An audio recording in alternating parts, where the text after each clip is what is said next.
Donc pour résumer, donc le rallye n'a lieu plus que le vendredi et le samedi sur les étapes prévues. Donc la journée du jeudi est carrément annulée. Donc les camions devraient arriver en gros entre minuit et 2 h du matin au parc. Ça dépend des passages de la frontière avec la Jordanie. On a le boulot à 7h30. On monte la voiture, on devrait être prêt en gros 2 heures après. Les vérifications techniques sont prévues entre 8h30 et 12h30 pour les P1 demain matin. Ensuite, le shakedown, il sera de 12h30 à 14h30. Maintenant qu'on est là, il faut gagner.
Non, ça change rien. En fait, ça change juste qu'il y a une journée en moins, qu'il est sûr que la première journée, on va être deuxième sur la route et qu'on ne va pas pouvoir avoir une meilleure position. Donc il faudra essayer de limiter les dégâts parce que derrière, il ne restera plus qu'une journée pour récupérer ce qu'on a perdu. Donc en plus, avec le fait qu'il y ait moins de bailage le deuxième jour que le premier, il y a moins de questions à se poser. Il n'y a pas trop de stratégie. En tout cas, dans ma situation, il va falloir essayer d'attaquer. 200 mètres, gauche en 20 moins de quart. Et droite 110 plus Milon rail. Et gauche en 20 moins, pas corde de rail. Ouvre et attention, droite 140.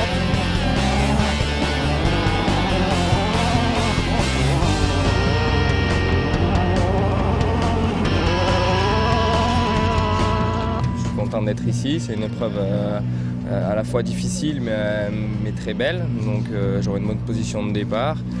Voilà, a priori beaucoup de choses en main pour essayer de faire un bon résultat. Il ne faut pas non plus faire n'importe quoi, un rallye c'est quand même long, il va sûrement se passer encore des choses et voilà, il ne faut pas forcément dégoupiller tout de suite, surtout que la première est très rapide, pour se mettre dedans ça ne va pas être la plus facile. C'est pas désertique mais pas loin, il y a très peu d'arbres, très peu de végétation.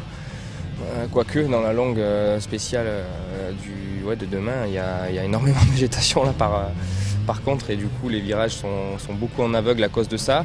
Par contre, les autres spéciales sont très vallonnées, et il y a aussi justement beaucoup de virages cachés derrière des crêtes où il faut avoir une fois de plus des notes très précises.